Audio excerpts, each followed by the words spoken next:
You're listening to Creating a Universe, a Love Anarchy podcast hosted by William J. Rogers.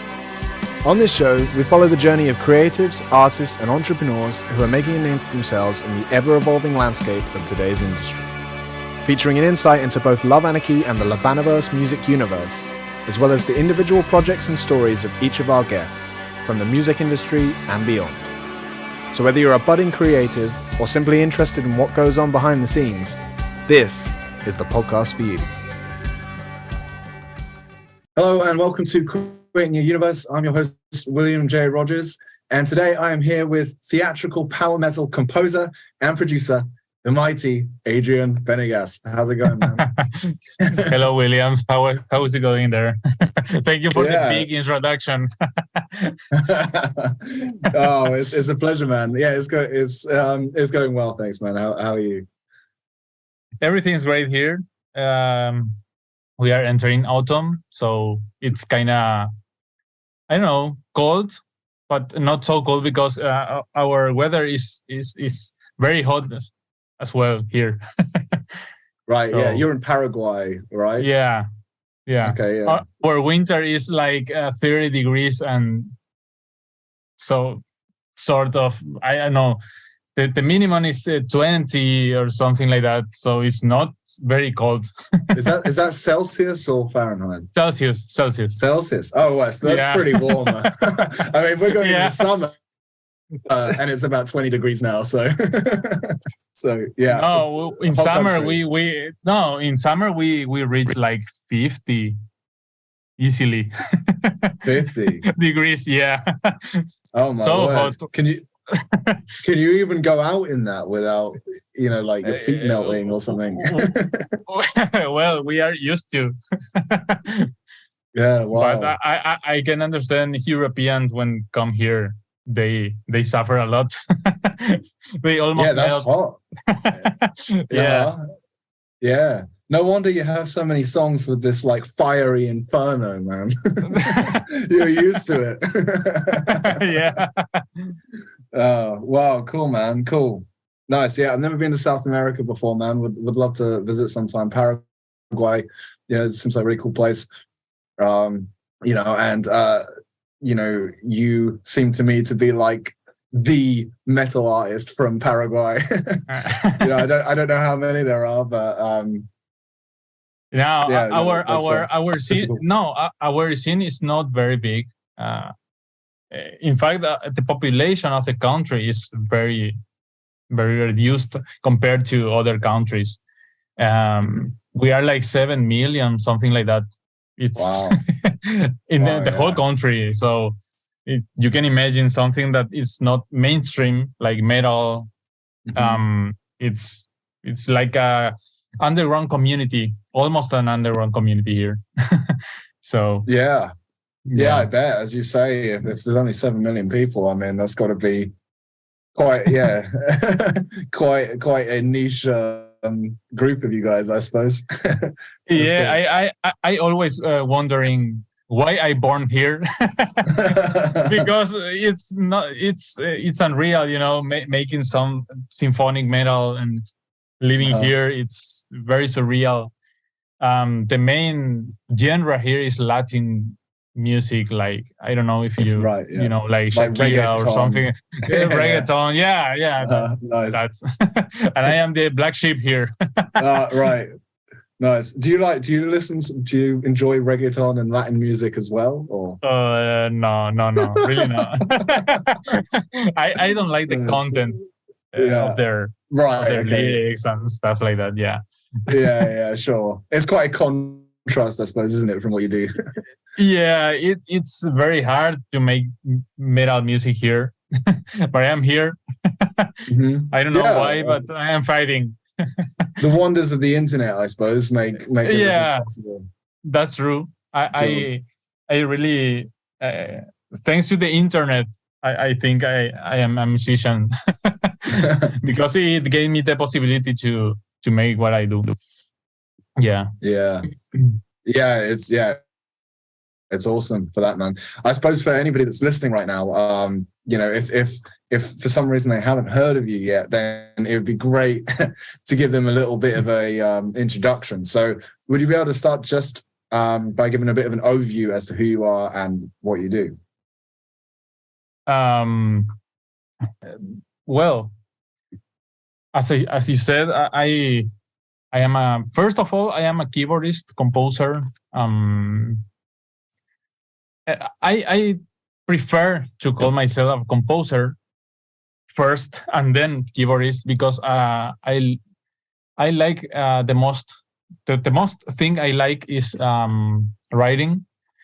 It's expressing myself. It's like I use music like a catharsis. I write to escape from things,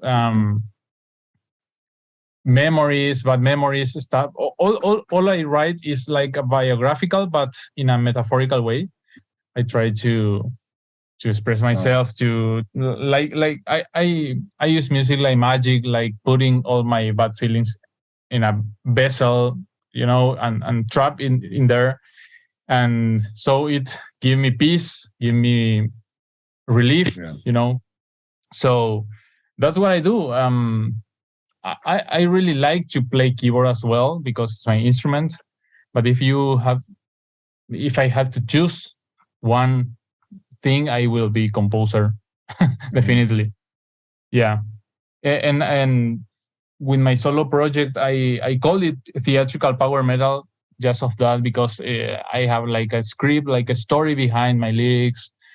I do everything like a movie. I write first the lyrics, everything it's in lyrics first, and then I put music to it.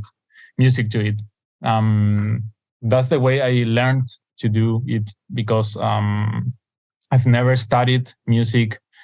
I learned it by myself, so I have to look for a way to express myself in the best way I feel. So I found that way easier to me. Nice. Yeah, that's interesting. I mean, especially for someone who's you say obviously you're like self-taught, but yeah. I see you as a very accomplished musician. You play multiple instruments as well, right? No. I play just just keyboards, and But you compose for all the instruments. Yeah, by ear. Yeah. I try to listen. When I listen to music, I try to pay attention to every instrument. I try to understand their character and their vibe. So I can write for guitars, even if I don't play guitars. Got you. Yeah, I enjoy very much doing that, and drums, bass, even vocals, because I record all the demos for the singers.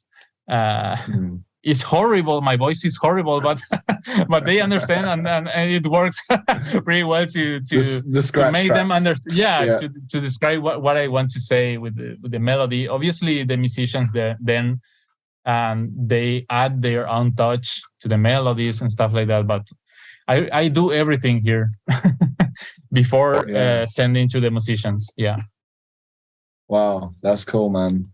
Yeah, that's cool. And so, if you started with the lyrics, are you kind of like writing the lyrics with a melody in mind, and you build the song around that, or how does that work? Or do you just have the lyrics almost like a poem, and then you have to compose to fit around that? How does it work? Yeah, usually I write first the lyrics alone, no melodies, but sometimes it came together. While writing, I can imagine and singing the melody, or at least the demo of the melody, and then I go to the piano and try to give it a harmony and stuff like that. But usually I write everything in lyrics first. Even the song titles and stuff like that, I have everything just before starting creating music for it. Like a movie, it's like having a script, and then you go filming, and you put the soundtrack and stuff like that. Wow. Sometimes it's difficult to find the proper melody, so I adjust the lyrics. I change a bit because of the time, the tempo, etc. So it's first of all, I try to just flow, but then I do it intellectually, with thinking how can I adapt the lyrics to a musical form. Mm-hmm. Yeah. Wow. I mean, that's really interesting, because I know that it tends to be a bit of a debate in music, obviously subject to the creator, like whether you write lyrics first or the music comes first. But I'm not sure I've ever heard from somebody in this genre, the kind of music that you make, which is very grandiose, very musical, like very bombastic arrangements and everything. For that to have come first from the lyrics, like, yeah, I think that's probably got to be quite unique in this style of music, I'd have thought. Well, one of my biggest influences are the soundtrack composer like Hans Zimmer, Danny Elfman. So I learned a lot from them and tried to adapt to my own stuff, So I try to do everything like a puzzle. That's why I start with the lyrics, then with the melody, then the harmony. Then I start to imagine the lyrics and the melody like in a place. For example, if the lyrics are aggressive or talking about demons or an inferno or something like that, I try to imagine, to see a movie inside my head, and try to express that with the arrangements, with the guitars. For example, if I had to decide whether I will use acoustic guitar or a very heavy guitar or just a rock riff, it depends on the lyrics and the ambient I want to give to the songs. That's why I always try to, or I always write by myself alone. I can't really work in cooperation with other artists in that stage of creating. Then I can work, of course, with the arrangements, stuff like that. But when I am creating a song, I prefer to do it by myself, because I know the way I work, and it's kind of chaotic for others, but I understand myself, so it's easier for me. Yeah, I tried in the past to have bands and something like that, but it's impossible. It's impossible to me. I can't adapt, sadly, sometimes, because it would be fun to have a band and share stuff, of course. Yeah, I understand that. I mean, I suppose the nature is, it sounds as if your process is like, you start with a story, right? And then you're just imagining this movie in your head, pretty much. And then you're soundtracking that. So how could you do that collaboratively? Because the other people are not seeing the movie in your head, right? Yeah, that's the hard part. Yeah, I try to compose music with other people, but it's very hard unless we try to focus on something general, like, let's talk about a story of an accident or something you read in the newspaper or something like that. It's easier. But if I will go to write something about myself, about the picture I see in my head, it's very hard. Yeah. So that's really cool, man. That's a fascinating approach. And so you have your solo project. You also have Tragul and some other projects that you've been a part of, which we can maybe perhaps we'll get to in a bit. But let's focus on your solo project. You have 3 main releases, right? Aside from the singles, The Revenant in 2019, Diamonds in the Dark. That was an EP in 2021, and then the new album Arcanum has just come out now in 2023, right? And so from what I understand, this music is all very much conceptual. I'm not too sure about Diamonds in the Dark, but I understand that The Revenant and Arcanum they're like a continuous story, right? And there's this whole kind of mythos that's going around that. And I'm especially intrigued where you said that you kind of tell biographical stories through metaphor, I suppose. You know, for me, that's the coolest thing. Like I absolutely love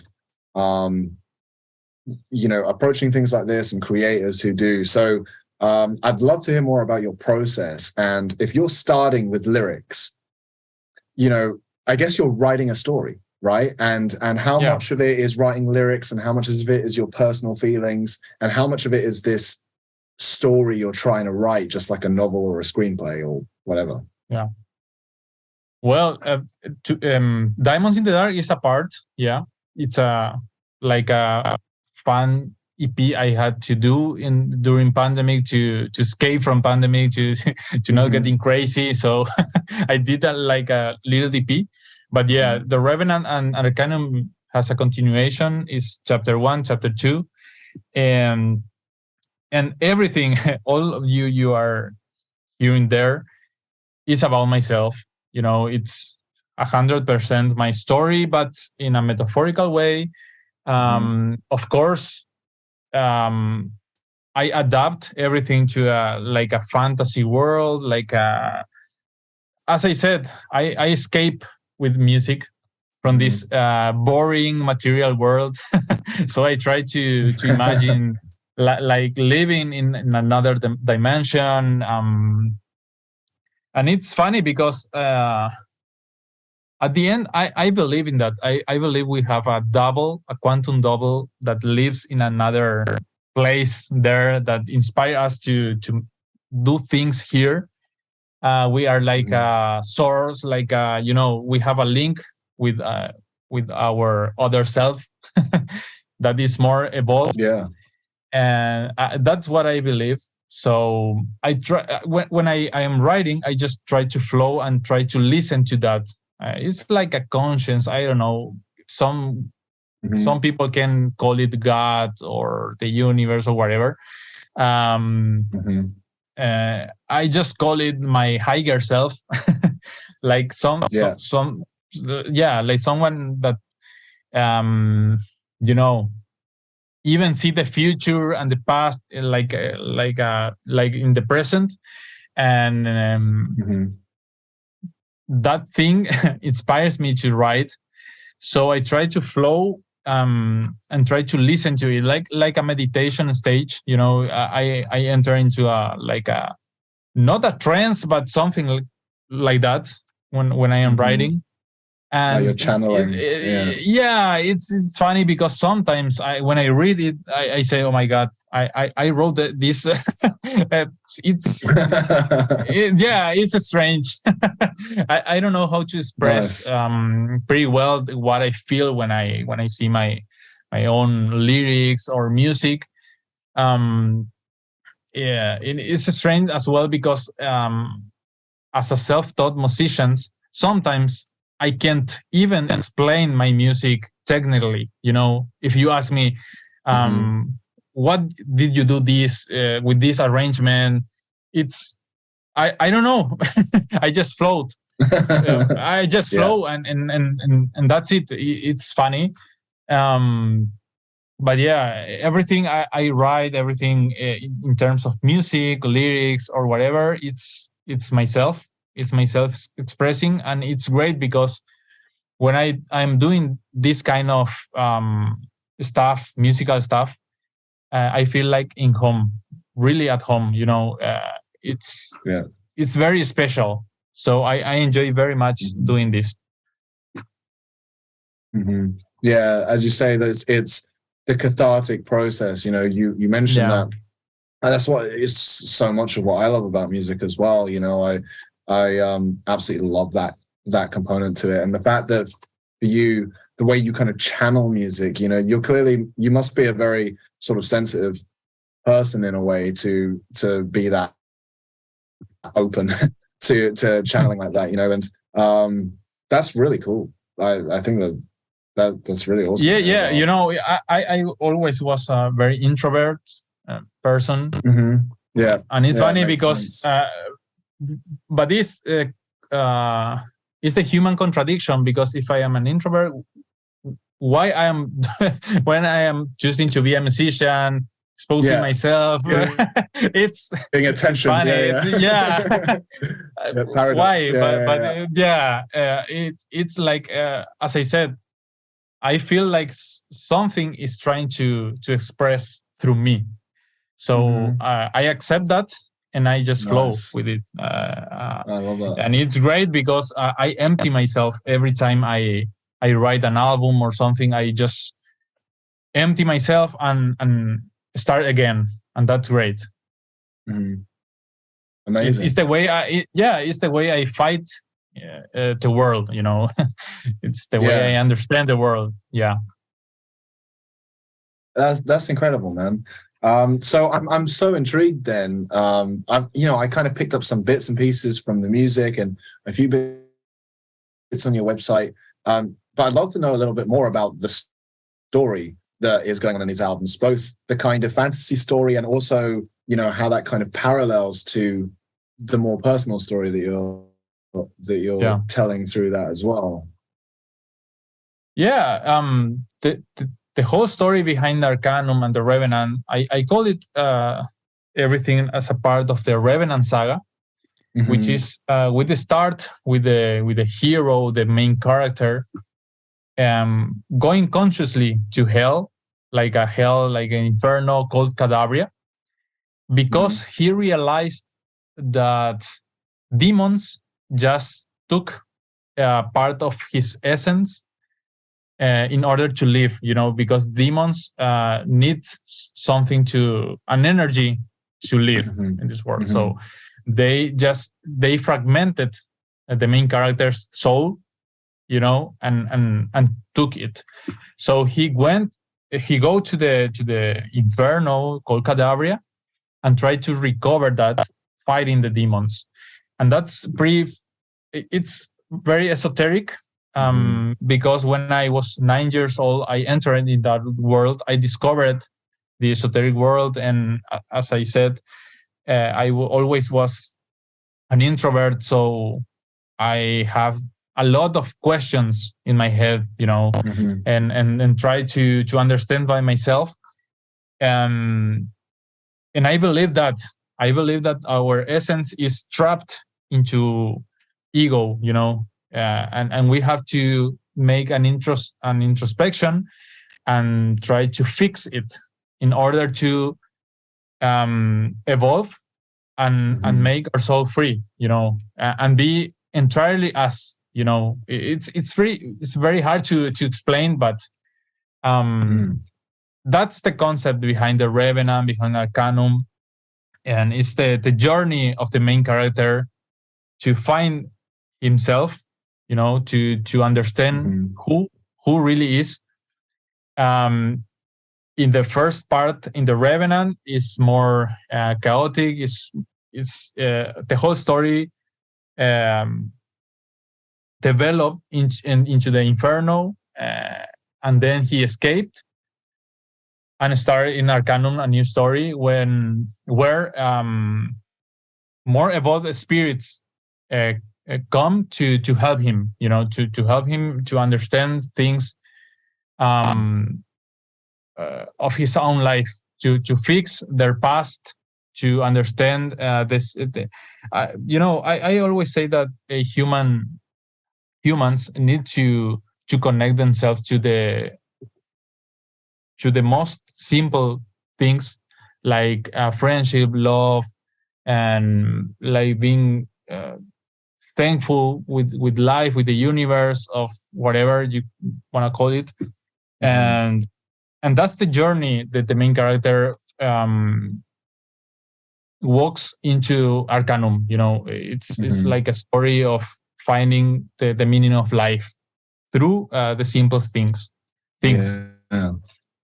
Amazing, man. Yeah, amazing. It's I guess a timeless, it's the human story, I suppose, isn't it? And it's from the dark to light, and that's amazing. So I guess in a way, how we can sort of categorize it as a listener is the Revenant is the Inferno, right? That's a lot of the darkness, and it's quite a dark, heavy album as well. Like, especially has its moments. So I guess that for you as an artist, you had a cathartic release in a lot of negativity and anger and the darker side of things that need to be processed. And then I guess as a counterpart, Arcanum kind of follows on from that as more of a transcendence, I suppose, more of like the healing kind of part of the journey. Yeah, that's exactly how you are explaining. Arcanum is more light, and the Revenant is more darkness. That's because of the evolution of the story as well. As I said, I try to really go into the lyrics and try to express it accurately. I don't like when for example, I don't know if it's correct or not, but I don't like when people just use something like just to put an example, like a blues song, rock blues song, and talking about esoteric stuff. I think it doesn't match, Right. As you say, you're thinking about this as a grander production, right? In your head, this is very much like a multimedia thing. You have all of the images, you have the story, it's have the music. It's all one thing. Yeah, it's like putting a funk song into a movie like The Lord of the Rings. It's not. No, it would be very funny. We have to make an edit. Somebody do that. With the pipe and Gandalf and a reggae. Love it. That would be fun. So I try to really go. Sometimes that's why my songs are very dramatic, because I try to express that dramatism with the lyrics and the music and the arrangements. Cool. And I add narrations and stuff like that. Yeah, I mean, it makes, as you say, it's theatrical metal, right? Theatrical power metal. I mean, it makes so much sense, and this is another thing that just appeals to me so much, and I suppose appeals to lots of people that are into this kind of music. But mythology is just such a fascinating topic, and these archetypal stories we have been telling just as long as we have been around, and the metaphors are just so powerful. And I do think that in this day and age, this kind of metal music captures that better than anything, like what Dante's Inferno really sound like, Well, that's one of the influences, as you mentioned, especially in the first album, The Revenant. Dante's Inferno. Nice. So I remember, I don't know if you know that animated movie called Dante's Inferno. That's epic, man. That's a movie that inspired me very much. I really enjoyed that. Totally metal, man. I think that you can notice that influence on the first album, The Revenant. Nice. So I mean, I guess because you have such a channeling kind of approach to everything, I'm assuming then that you kind of curate your inputs, I suppose, right? Like, I'm assuming you're taking a lot of inputs are you watching a lot of like these kinds of movies, I guess music, other kind of cultural things, perhaps reading mythology or whatever it is. Would you say that you do a lot of that to kind of have these inputs that then get swirled around and add to an output like what you create? No, of course, everything we consume, we watch, we listen, in some way influence us and inspire us, So I guess that I always, for example, I always liked classical music. Like, for example, one of my favorites are Mozart's Requiem. So. Right, dramatic. Very dramatic, very, and the story behind it, it's related to what I write. So I think everything helps me to understand things and then express myself. As I said, I just try to flow naturally, but of course, everything I see, I listen, influence a lot. Yeah. Mm-hmm. Yeah, cool. So, yeah, any particular favorites then? We've got Dante's Inferno, Mozart's Requiem. Yeah. Yeah. I can see how those influence. Yeah, there are many. I started, for example, there are, for example, in metal music, Rhapsody of Fire is one of my favorite bands, especially in the first era with the original members. The Rhapsody. And so they started with that thing of telling a story, chapters, and so in sort of a way they inspired me to do the same. I found that the proper or the best way to express what I wanted to say when I started to enter into music. Mm-hmm. In fact, I believe that I am not able to write an album that not conceptual album. It's very hard to me to just start jamming and creating a song.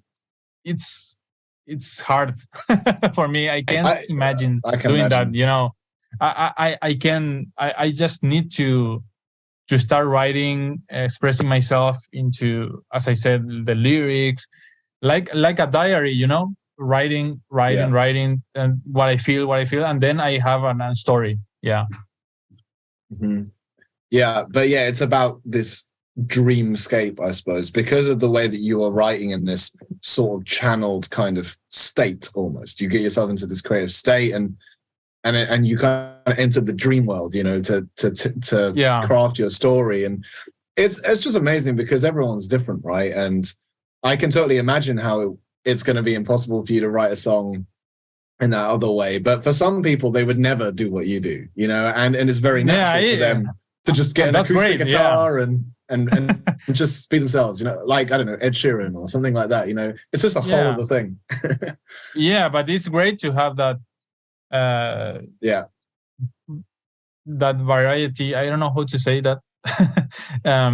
Different kind of of artists. Otherwise we will be all the same and it will get boring. Exactly. So and that's why I said before that it's impossible to me to explain, for example, how I wrote on when I wrote that's one of my songs. I know the process, but what happened in there, I almost you have forget to let go completely. Yeah, it's strange.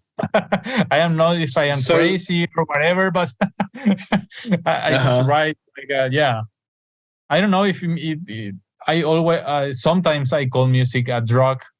Because it's like that. Yeah, if you're in a state, but there's also, from, you know, I guess that, as you say, this drug component. But from what I understand, it's very healthy for us to spend as much time as we can in this kind of flow state. You know, where time just completely leaves us and like we're just totally in the moment. I think that's healthy for us, you know, and the fact that you have that and you're able to access that, I think that's an amazing thing.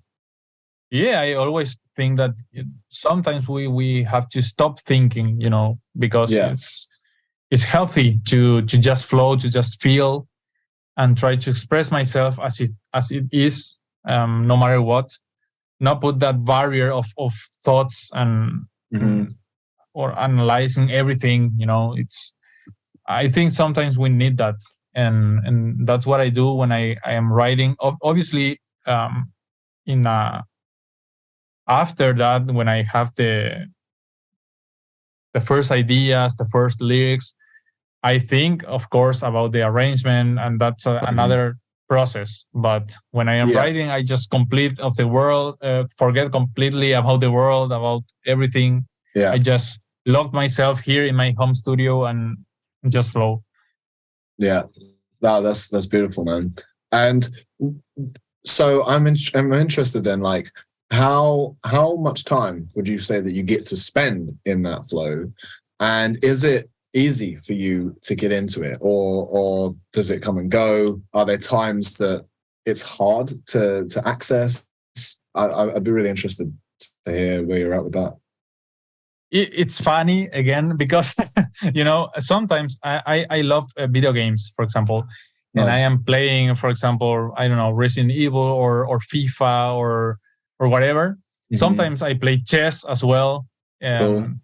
So it's funny because I am just playing, enjoying, and then suddenly comes something I have to write. Nice. And I have to close everything, turn off the lights, and start just flowing. It's so funny, and sometimes it's annoying. Yeah. Because if I calling, I one time I tried to say I will play, and then I will go and express that, and I completely forgot. So I forgot the thing I was feeling in that moment. So from that experience, I just close everything and go. And as I said, it's like the higher self trying to say, I want to say something right now, and you have to go and write that. Yeah. So you're a servant to that. Yeah. That calling. Yeah. Uh-huh. Yeah. And so I close everything and go to my piano and my music. I know I have a diary when I write everything by hand, and then I go to the PC and I am very old school in that. So you write your ideas at the piano and with a book, and that's yeah. Wow. Yeah, because I write everything by hand, and then I try to put music to it. It usually takes me one day or hours to find the melody. It's in the past was harder, but then it's like a training. You train, and then you find easily. So my songs, when I write it, the first ideas, of course, then I have to develop the ideas. But the first ideas takes like 1 hour, 2 hours, something like that. Then I start the other process I mentioned before. Yeah, the crafting basically. So that channeling is like the song just like comes and you've got it, and then it's like okay, right, we'll sort it out, we'll put it on the computer, we'll add some of this and that. As I said, I even try to stop thinking when I writing. It's very hard because sometimes you want to say, okay, I will put this, I will change this this word, I will find another word that fits better, and that's for me it's an error. I just have to write everything as it is, and then in another day or other day try to find or adapt some words or rhyme or something like that. But I try to I love that because it really just harks back to what you said about the Revenant concept with this battle with the ego. Like your entire creative process here is that you have to completely let go of the ego. Because as you say, it's the ego that's going in there trying to be like, oh no, I'm going to try and do it like this. I know better. And you have to be like, no, shut up. This thing that's coming through me knows what's to happen. And it's very dangerous because when you think, usually you get the idea from other thing that you listened or something, and it's very delicate because you can copy other artists, and so I try to avoid that and try to flow as I am, and that's it. That's why I when I write, for example, in Arcanum, I included Spanish lyrics as well for the first time. And it's funny because it's my language, but if I don't feel the need, if I don't, I have to write it. And when I write in Spanish, it's in Spanish. I don't translate anything. When I write in English, I write in English directly. So normally you're channeling in English then? Yeah. I don't know why. Maybe because I listen to metal and consume but I am not the guy that write everything in my language and then I translate, because I think that's it's not accurate in my opinion. It's a different language. It's not the same. It's not like translating and you have a lyric, the same lyric. No, you have to have the poeticism, right? So that. Yeah. So when I write in Spanish, it's because it's born in Spanish. The lyrics born in Spanish. Yeah. And when I write in English, that's really cool. Yeah, I noticed that. So most of your catalog is in English, right? Yeah. And then on the recent album, I noticed you have tracks in Spanish, but as well, they're often not entirely in Spanish. Like you literally have a section in Spanish and then a section in English. So that makes so much sense considering your process. Yeah, and I must say that I born here, but my higher self may be born in UK or USA. Yeah, I see. Yeah, it's a hacker that is. Yeah. Put you in Paraguay. Yeah, that's cool, man. Yeah. Yes, maybe put you in the 50-degree heat of the inferno. Yeah. I am suffering here. Yeah. Yeah. It was all part of the friction, right? To make the diamonds, of your music. That's true. Yeah. Diamonds in the Dark. Diamonds in the Dark, for example, is go on. It has a concept as well, but it's not part of the Revenant saga. It's more that story was less metaphorical, let's say, because it directly talks about what I felt when I was a child and my parents got divorced, and I went to a very hard moment. So I don't know, maybe in the pandemic, all the memories came, and for some reason, maybe I had to fix it inside of me. So I did that, and the whole Diamonds in the Dark is about that. It's about how alone I felt in my childhood sometimes. And I remember having sometimes, of course, I have a very good relation nowadays with my father, for example. But at that time, sometimes we went through very hard times. And I remember, for example, one of the memories that came was in my birthdays. I always looked at the door because I imagined that he will came and he never show up. So that's a feeling that I had during the pandemic. I don't know. I had to fix it. I understand in that way. So one of the songs, the ballad on Diamonds in the Dark, is about that. It's about that story. If people go and read the lyrics, it will understand what I'm saying. It's about that story.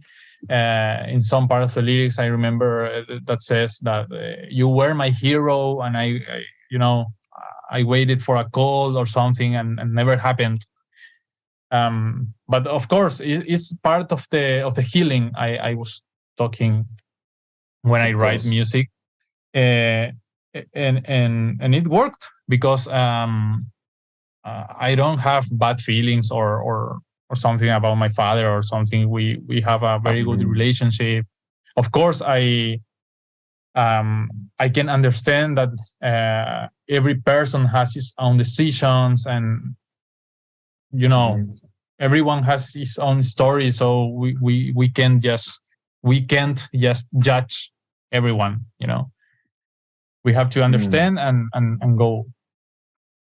Yeah. Wow. And that makes it's knowing that, which is amazing, by the way, and thank you for sharing it. knowing that, like, it actually fits in perfectly coming between those two albums, because whilst it kind of leaves the concept a bit, it kind of acts as a perfect bridge, because, you know, you have all this hell and all this raw emotion that needs to be processed. And then here you actually have something which, because I think that's what it's about, you know, I can relate a lot, you know, I had split parents. Yeah, it's the same. It's like, it's just that thing of, I think it's that transcendence of, like, when you're young and you're a child, you don't have this appreciation of them as people, you know. And as you say, this realization when you get older, where you kind of transcend to, like, do you know what, I understand people are people and everyone has their own life, and, you know, so that's amazing. You know, I when the pandemic came and I was here locked, so, you know, I remember clearly how I started to write about that in Diamonds in the Dark.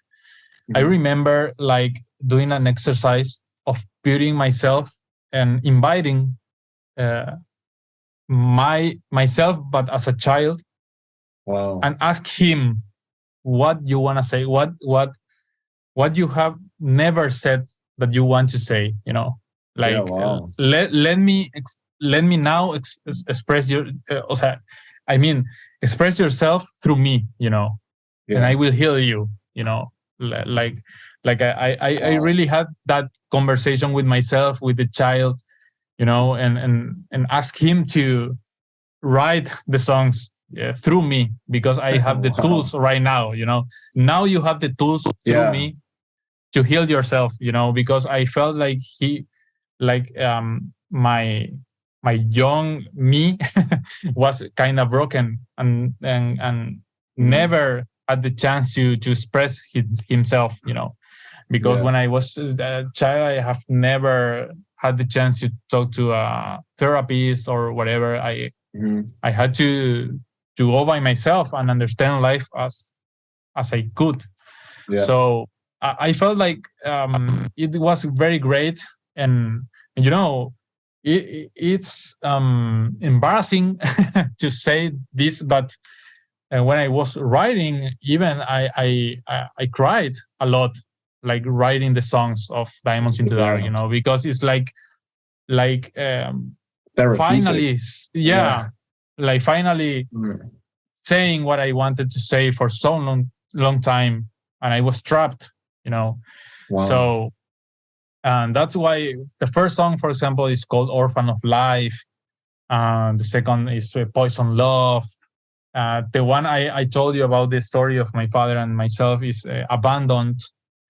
So all the songs are about that story, that particular time I went through when I was a child. Wow.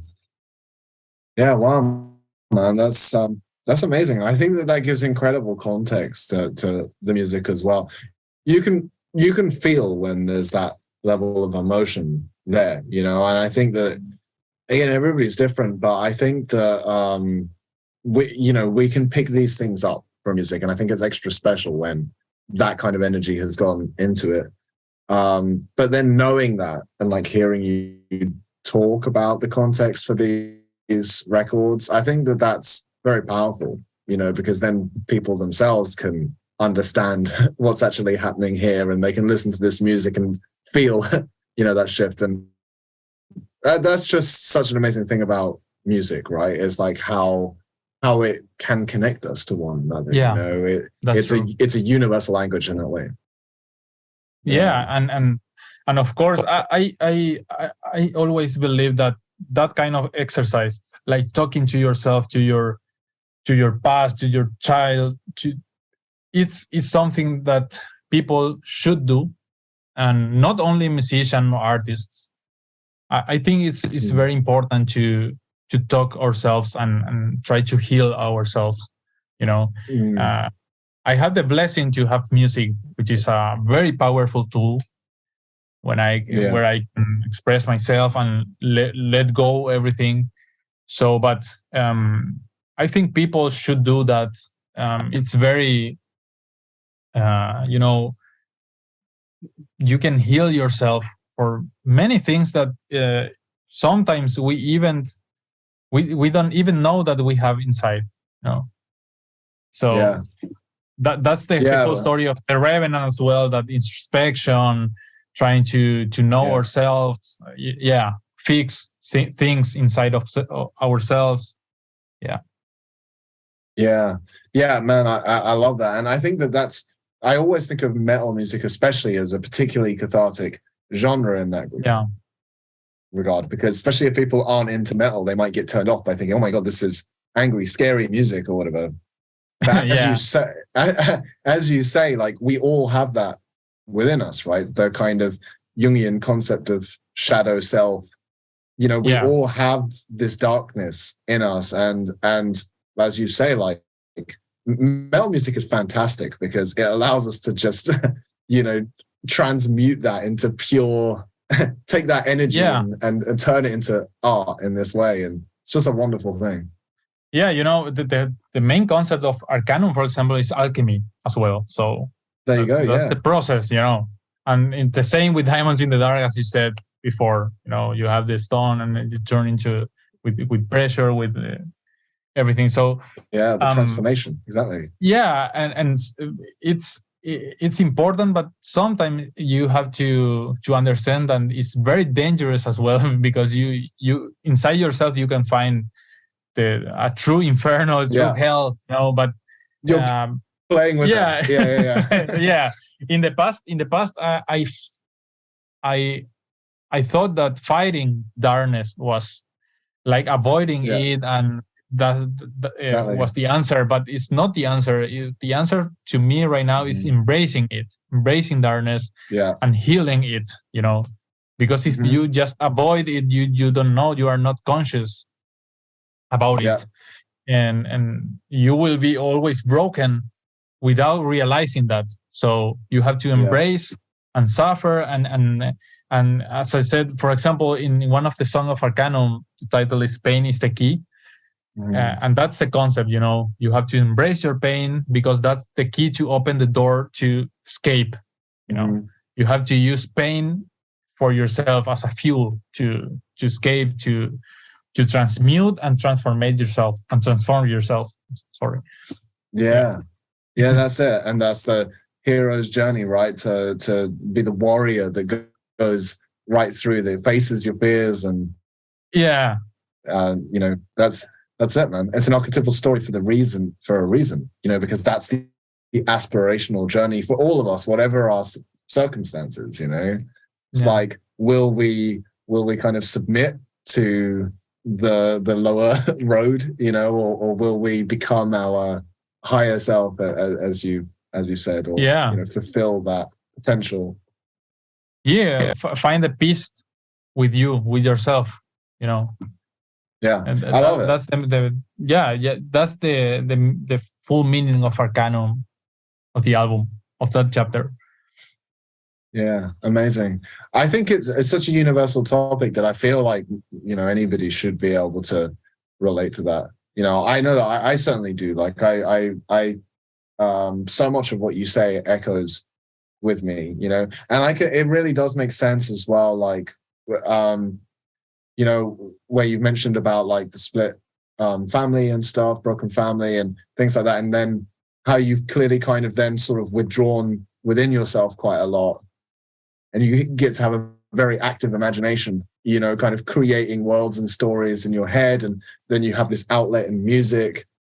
You know, I can literally relate to all of that, man. You know, and I'm sure a lot of people can. But it's just amazing to see what you've done with it. You know, and I think that is just something that is a gift to everyone, you know. Like, I guess that's a huge part of why your work resonates with me so much, and, you know, no doubt with many others. So that's amazing. Yeah, you know, it's I you know, I was a guy that always was cursing or judging the past, why I passed through that, why my father went, etc. But suddenly I realized that I have to forgive myself and forgive others, to understand, you know, because as I said, everyone has its own story, and we can't just go and say, you did this to me, and take it personally. And so, and music allowed me to understand and express that, to heal myself. Yeah.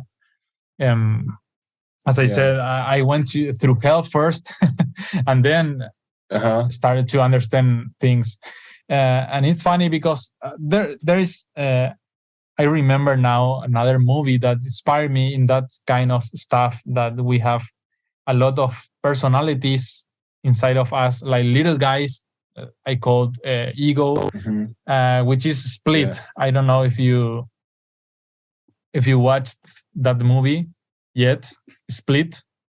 It sounds familiar, but I don't know off the top of my head. You have to watch it. Yeah. Just check it out, and you will you will understand a lot of my concept as well. I think I went very inspired by that. Yeah. I love there's that Arion album as well. Is it the Grand Conjuration or something, where where they did that, where the guy goes into a coma, and then all of the different vocalists, they were playing the different parts of his personality, right? You know, I mean, that's so cool. Obviously, the metal opera as well, and you have, you know, these amazing singers that are representing the different parts of the psyche. You know, that's so cool. Yeah, at the end, we all have the same feeling as a humans, but different, expressing in a different way. Yeah, our own specific combination, variation. You know, different yeah. Our own subtle little mix. As you say, we're all made from the same chemical ingredients. You know, it's just how you balance them. That's the alchemy, right? Yeah, we are the same dust. yeah, man.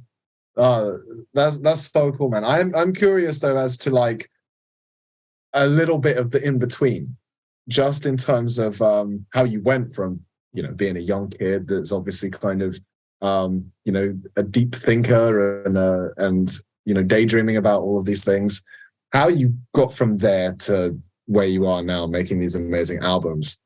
Like you said, you were self-taught and things. So at what point did you actually get into music, and what was your entrance into that, and where did it go from there? Well, from school, I remember like having a friend who played the violin, another friend playing the harp. And I always wanted to, you know, I always have interest into art, into music. And I remember, even now that you are asking, it came to my mind a memory when I was in school. I enjoyed like in like writing stories, like fantasy stories. Oh, nice. You know, and now that you are asking, I can answer that because I've never thought about it. You know, I can relate that to the feeling of writing first the lyrics now. You know, like it's the same thing, writing stories and then put music. So since I was a kid, I tried to express myself. I always I remember having a drawing. Drawing, is it like making? Is it? Yeah. Drawing. Yeah, like drawing and stuff like that. So I always have the interest into art, into music, expressing myself. As I said, I was very introvert, so I needed that time alone with myself, like writing or imagining whatever. So it came naturally. And then when I was like 15 or something like that, my older brother started to play guitar. Nice. And so he influenced me to start playing music as well, because I saw him practicing. I say, oh, wow, so cool. And I remember one time when he was he used to have a band, a power metal band, like making covers of Stratovarius, Sonata Arctica, Nightwish. So they hired a keyboardist, and that keyboardist was a pianist. So he came from classical education, and I remember one time when he was he played a piece of Bach. And I was, wow, this is insane. I want this. Yeah. I remember, Amazing. I think Bach was the first love with the keyboard. Yeah, with the piano, with the keyboard. I don't remember the piece, but I remember it was very the counterpoint, and that was wow, very So that I think that clicked inside my head, and I remember asking my mother to buy me a keyboard, and the answer always was no. But because she was preparing a surprise for me for my birthday, bless her. I remember I was totally fucked up because I asked why my older brother can play, I can't. But she was and then in my that frustration probably added to the drive. It's like when you finally got it, you were like, I'm gonna play it so hard now. That's true. So my older brother and my mother just gave me as a present for my birthday a Yamaha PSR. I don't remember the number. It was one of those toy keyboards, but it worked very well to start exploring the instrument, and as my brother developed first his skills, theory, he helped me to understand the scales and stuff like that, and then I just started playing covers to analyze what the hell this band is doing here, and that was the way I learned how to play music. Nice, amazing. And I suppose your older brother was kind of your gateway into heavy metal and stuff. Yeah, I assume. Yeah, he is a producer nowadays. So great. Yeah, that's awesome as well. Nice. So great into music. And great guitarist as well. To me, is one of my musical heroes, let's say, because he was the first that put me into music. That helping me. Obviously, he also when I showed him, for example, one little composition I wrote, he criticized me. Very, very, very. Yeah, he was very. I don't know how to say that. Very tough. Very tough with me. Yeah. Tough love. But it helped.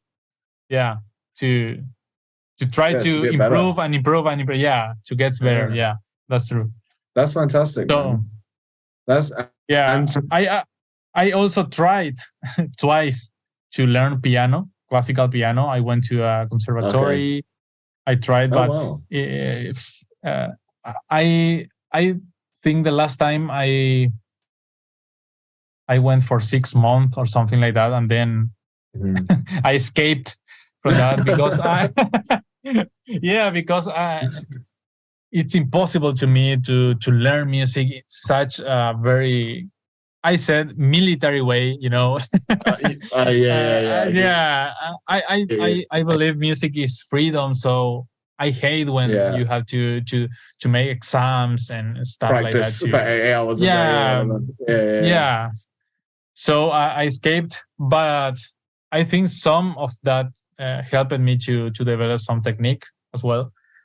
That classical exercises and stuff like that. Yeah, because in metal I always say that power metal or symphonic metal is classical music plus metal, so it's kind of the same licks, the same techniques.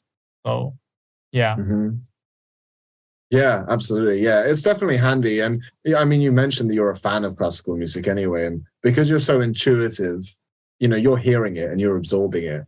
And so you kind of have in there without the textbook and all the grind. I can relate with you on that part Yes, as well, man. I don't blame you. Yeah, sometimes I dream about playing piano. I would really love, but I have to work to do all myself. of the to do it. Yeah, because for example, my favorite of all time is Chopin. So one of my dreams is to play Chopin. It's very expressive and touching. So one of my life dreams is to play Chopin, to learn piano and play. Yeah, sometimes I will do it. It's just a lot of time and dedication, isn't it? Yeah. And then and knowing you're going to be like trying to practice, and then you're going to have this calling, and then you're going to have to suddenly do something else, create something. So yeah. Perhaps I have to stop composing and just dedicate myself to learn piano for like 2 years or something, because as you said, when I started to play piano, I am playing something I create. Yeah. Oh, that's cool, man. That's really nice, man. And I guess with production and stuff, you kind of, I suppose your brother was getting into that and you were able to kind of pick up as well. Yeah. That's cool. So when did it get to like, did you have any bands or anything that you tried out in, or, or any projects that you had before Tragul? Yeah. First, I remember 16 years old or something like that. I played in a band, a tribute band of Deep Purple. I enjoyed it very much. I learned a lot. Lots of rock organ parts, John Lord. Yeah, amazing. Yeah, in fact, one of my idols is John Lord as well. I really like great, man. his work. Yeah. Then I created a project band called Pergana. Nice. I released 2 EPs with them, and cool. then we split. Yeah, then we split for the reason I told you before. It was impossible to me to allow others to like a dictator. I was like a dictator that I wanted to create by myself, and the rest just play, and it doesn't work like it doesn't work in a band. So sometimes it does, but it has to be a clearer arrangement. It's not. And then I thought a lot, for to myself, like saying, why you can't just allow others to collaborate, to create with you, so you can go and have a band. But then I understood that it's not me, it's not for me. So I decided to go as a solo artist and created Tragul. Tragul and started working with Subero Aznares from Diabolos in Música, with a friend here called Diego Bogarin as well. And then when I have the chance to do an album, because I am very old school, so I believe that an album has to be physical. So that's why in the past I've never did something an LP, because I wasn't able to have it in physical format. Yeah, so you needed a label and stuff. Yeah, I needed a label, and then Pray Enjoy Music from Germany got interested, so I started to create The Revenant, and that's the story. Then I signed with Reaper Entertainment now to release my new album, and they got the licensing for The Revenant as well. So. Right. Okay. I'm working with Reaper Entertainment and distributed by Warner Music right now. Cool. So yeah, because I noticed your album was being sold on like Nuclear Blast and Napalm as well. That's awesome. yeah, that's everything of it is thanks to Reaper Entertainment. They do all the promo stuff, all the distribution. So the album is able to, you could find the album Nuclear Blast and Napalm, as you said. Yeah. Also in Japan is a very cool version with translation, with a Japanese translation. They did that. Wow. Yeah, together with a label called Ward Records from Japan. So nice. Everything is going very well with the reception, with the distribution, with the promo. So good to hear that, man. I'm very happy because with the Revenant, we couldn't do it very, very well or properly because of the pandemic, because we released the album on November 19, and then 2020, the coronavirus attacked. So everything was closed. So I felt in that moment that the Revenant hasn't have the proper distribution, the proper promo. We can't even think about live shows or whatever. So now I am enjoying very much the promo and the distribution with Reaper, thanks to them, of course, and then Warner Music as well. Yeah, awesome, man. And you mentioned briefly about live shows there. Has live shows been a part of this at all? I suppose obviously you said COVID kind of messed that up. Have they been a part of what you've done thus far? And are they a part of what you plan to do going forward? It's a dream of me to take everything live. It's a goal, but it's very hard to achieve it because I am solo artist. So we have to organize very carefully everything. It's like inviting all musicians. They have their bands. So it's it's a challenge, but I love challenges. So I am trying. When I now we are finishing the promo of Arcanum. So after that, I will take a little vacation. Well earned. And then start thinking about that. To be honest, I want to take that step.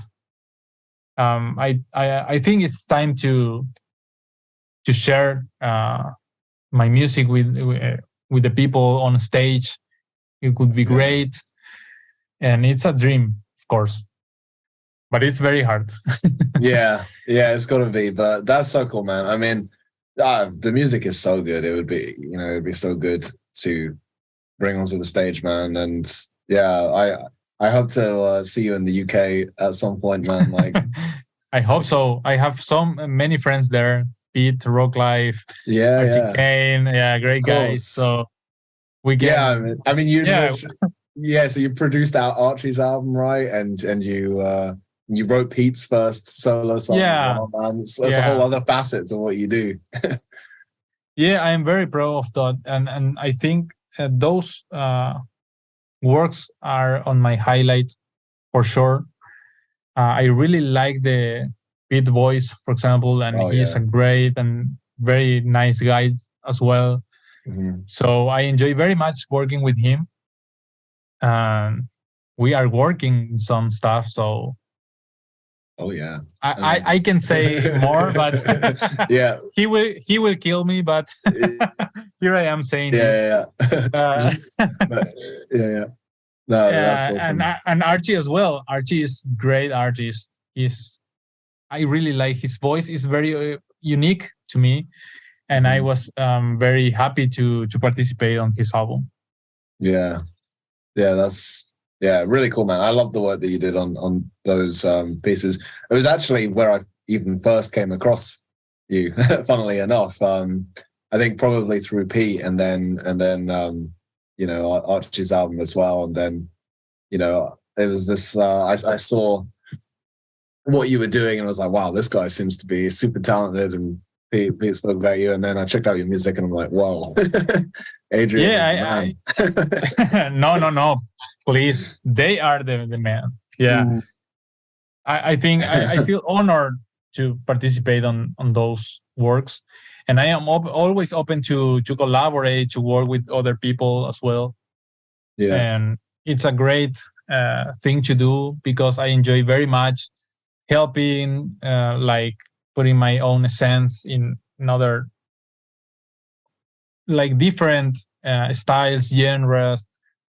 So it's very, very great, and I'm very open. I'm always open to collaborate, to work.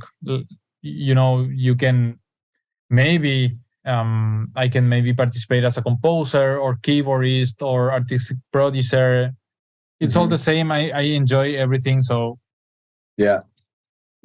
I'm very thankful. Yeah.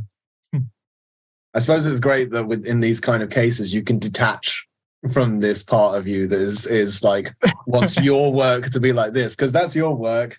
And then when it's somebody else's, it's like, okay, yeah, cool. I can. Yeah, I think that.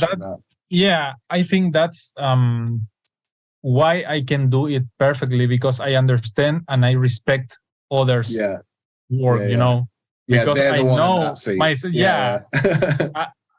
I am here to help, not to be the main composer or whatever. And I understand very well that because of the way I work.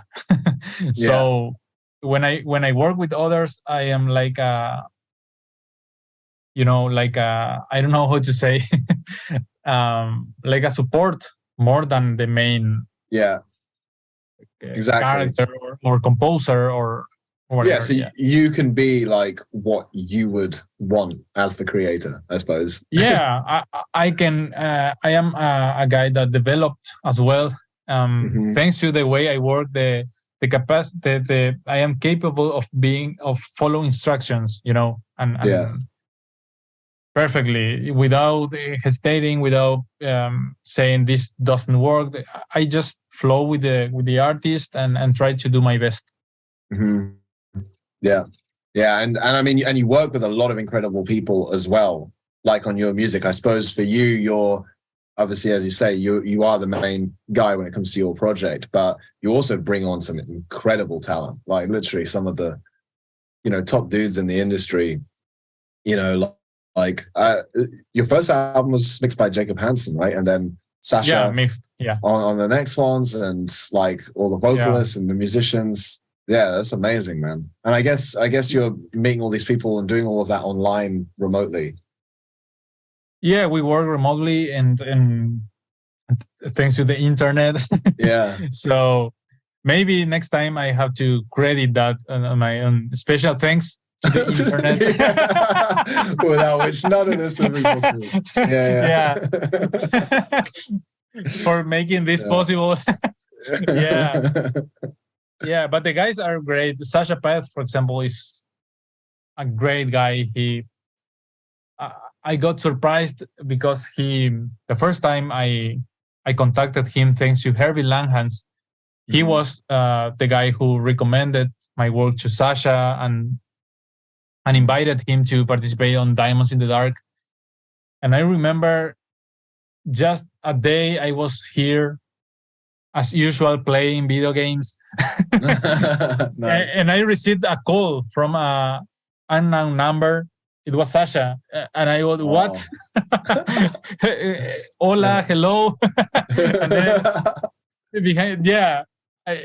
And then and then we started a very good relationship. I can't say it's a friend because we've never met yet, but we have a very good relationship. We are constantly in contact. That's great. I always write to him asking how he is, and you know, we kept that sort of internet friendship through these years. And that's great because as I said, he always give me advices. He constantly helping me to understand things, especially in the music field. That obviously Sasha has a vast experience.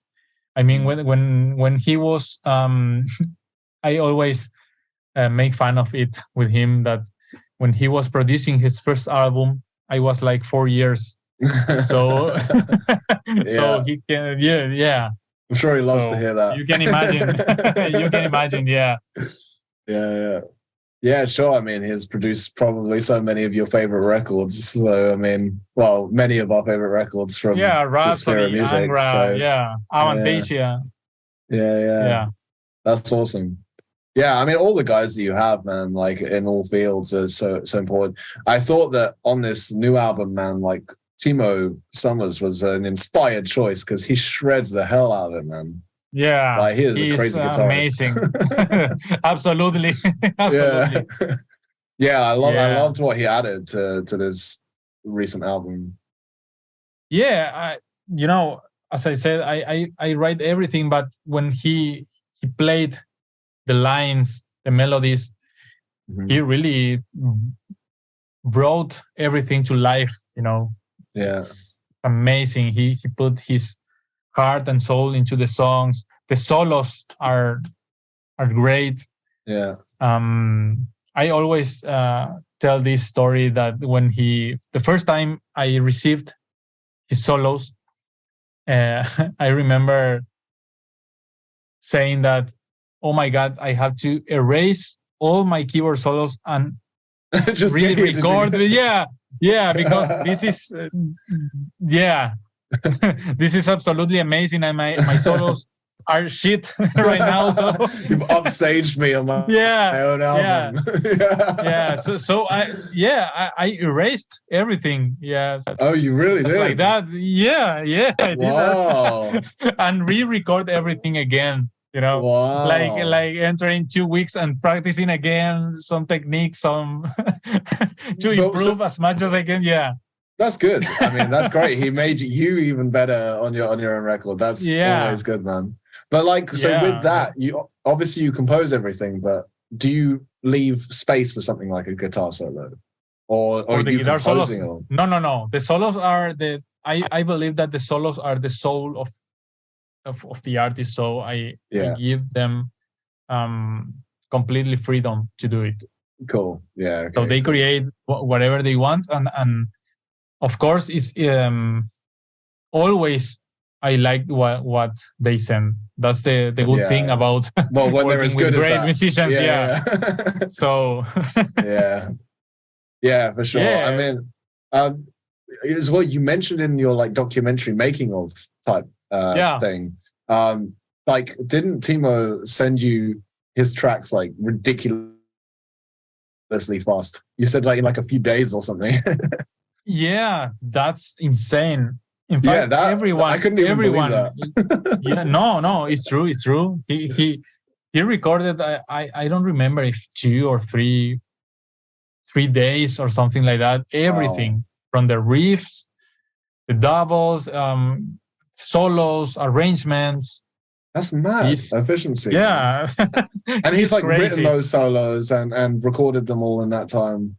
How is that even possible? No, I think he has developed a very great skill that he just play and the that's improvisation. He really know how to understand the song and just flow with the elements behind. Yeah, he's amazing, and the same happened with Ronnie Romero, for example. He recorded all the vocals in 3-4 days, everything from with arrangements, everything, and it's insane. It's insane. Yeah, because I remember he said, he was preparing himself to travel to, I don't know, USA or Japan, I don't know where. He's everywhere. So he said, I will record this week and finish it, and I didn't believe that. I said, he will record 3-4 songs and then he will complete. But no, he sent everything. All the songs were done. Wow. Yeah, that's the benefit of working with people at that level, I suppose. Yeah, that's impressive. Impressive, yeah. And as I said, Timo, forced me to re-record my my solos. That's awesome. That's awesome. Yeah. It made you up your game, man. That's cool. No, the whole process was great. Yeah, the whole process was great. Anis Jowini from Mirath as well. Yeah. I mean, everyone I think, is a star. Yeah, I think he is the only one that added more arrangement from himself. You know? Really? Yeah, Anis. He really turned all the bass lines into a better version of them. Yeah, and obviously also added some parts as well. Yeah. Yeah, cool. I think good, he's the one that, I don't know if maybe 50% or something of his own ideas added to the main melodies of the bass. Yeah. He it's like he studied the basic lines and revealed everything, and that's great. He knows what to do. Yeah. That's the best thing you can get from a bass player, really, isn't it? It's like you've given them what you've composed. You know what you want them to do, but if they can make it a lot better, then power to them. Yeah, the same happened with Timo, for example, and it's funny because they don't even ask for a music sheet or reference or whatever. They just by ear, they completely add everything and arrange everything, and it's insane because there are a lot of things going on in the songs, like the orchestra, like you can get confused easily, but no, they really make it very accurately, and that's great. That's amazing. It's the blessing to work with people like them. Yeah, top pros. Yeah, awesome, man. So cool to hear about them, man. So inspiring. The end product is just amazing, man. All of your work is so good. It's so good, man. But like, I think the recent release Arcanum is probably even the best, you know.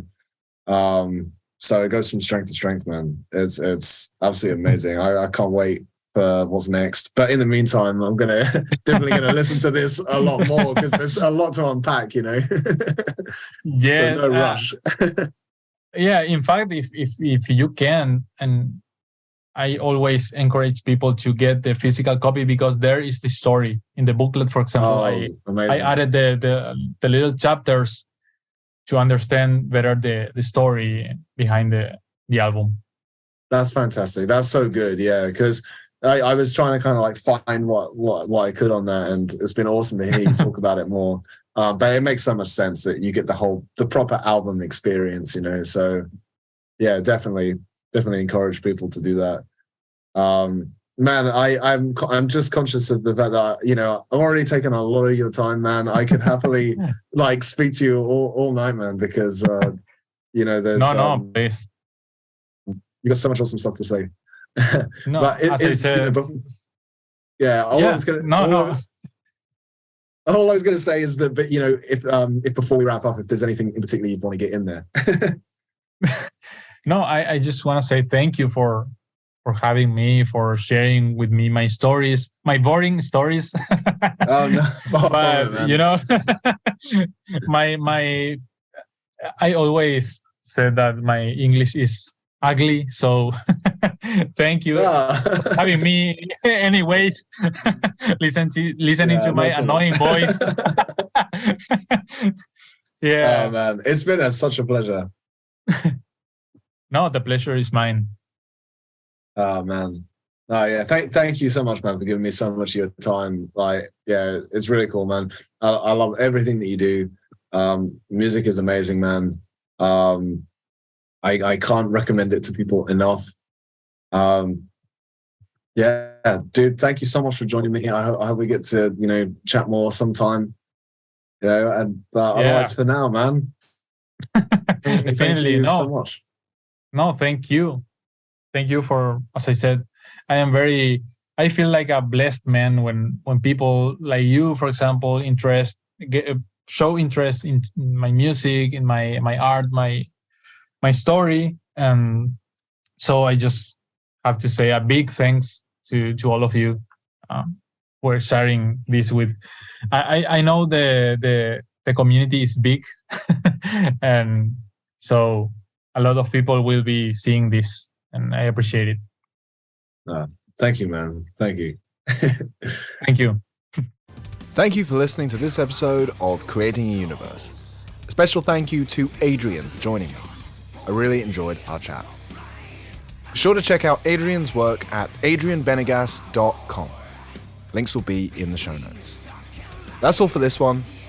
I'll see you next time.